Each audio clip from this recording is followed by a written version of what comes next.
గుండె శస్త్రచికిత్సల్లో వినియోగించే స్టెంట్ల ధరలు తగ్గనున్నాయి. వీటి ధరలను తగ్గించాలని నిర్ణయించిన జాతీయ ఔషధ ధరల నియంత్రణ సంస్థ వివిధ దశల్లో అయ్యే వ్యయం వివరాలను సమర్పించాలని ఉత్పత్తి సంస్థలను కోరింది.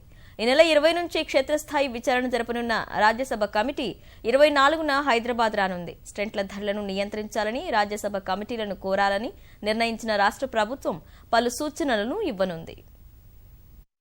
పేద రోగులకు భారంగా మారిన గుండె రక్త కణాల స్టెంట్ల ధరలకు కళ్లెం వేసే దిశగా సన్నాహాలు మొదలయ్యాయి. ఉత్పత్తి వ్యయానికి అమ్మకం ధరకు మధ్య నక్కకు నాగలోకానికి ఉన్నంత వ్యత్యాసం ఉందన్న ఫిర్యాదులపై జాతీయ ఔషధ ధరల నియంత్రణ సంస్థ దృష్టి సారించింది. యాంత్రికంగా మారిన జీవన శైలితో పాటు ఆహార అలవాట్లు, ఇతర కారణాల వల్ల గుండె జబ్బులు పెరిగాయి. గుండెకు రక్తం తీసుకెళ్లే నాళాలు మూసుకుపోయి గుండెపోటుకు గురయ్యే వారి సంఖ్య ఎక్కువగా ఉంటోంది. రక్తనాళాలు మూసుకుపోయిన చోట స్టెంట్ వేసి రక్త సరఫరాను మెరుగుపరిచి గుండెపోటు రాకుండా నివారిస్తారు. గుండె శస్త్రచికిత్సల్లో కీలకమైన స్టెంట్లను తయారు చేసే సంస్థలు భారీగా సొమ్ము చేసుకుంటున్నాయి. ఉత్పత్తి వ్యయం కన్నా ఎన్నో రెట్లు అధికంగా స్టెంట్ల ధరలను నిర్ణయించి విక్రయిస్తున్నాయి. వాటి ధరలు పేద, మధ్యతరగతి వర్గాలకు భారంగా మారాయన్న విమర్శ ఉంది. మన దేశంలో bare metal, drug eluting, bio resorbable vascular scaffold స్టెంట్లు వాడుతున్నారు. వాటిలో లోపల ఔషధ పూత ఉండే డ్రగ్ ఎల్యూటింగ్ స్టెంట్లను ఎక్కువగా ఉపయోగిస్తున్నారు. ప్రముఖ బ్రాండ్ల కంపెనీల స్టెంట్ల ధర సుమారు ₹1,50,000 ఉంటుంది. వాస్తవానికి వాటి ఉత్పత్తికి అయ్యే వ్యయం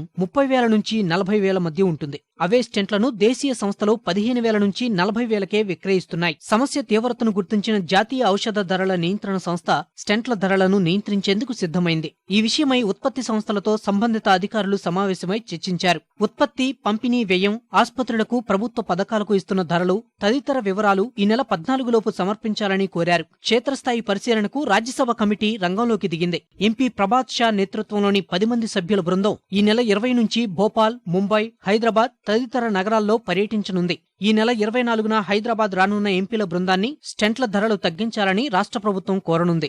బేర్ మెటల్ స్టెంట్ ధర 12,000 నుంచి 20,000, డ్రగ్ ఎల్యూటింగ్ స్టెంట్ల ధర 30,000 నుంచి 50,000 రూపాయల మధ్య ఉండేలా సిఫారసు చేయాలని సూచించనుంది. అంతేకాకుండా దేశీయ సంస్థల స్టెంట్ల వినియోగాన్ని ప్రోత్సహించాలని, వాటి అనుబంధ వైద్య పరికరాల ధరలు నియంత్రించాలని కోరనుంది. రాజ్యసభ కమిటీ నివేదిక ఇచ్చిన తర్వాత స్టెంట్ల ధరలపై జాతీయ ఔషధ నియంత్రణ సంస్థ నిర్ణయం తీసుకోనుంది.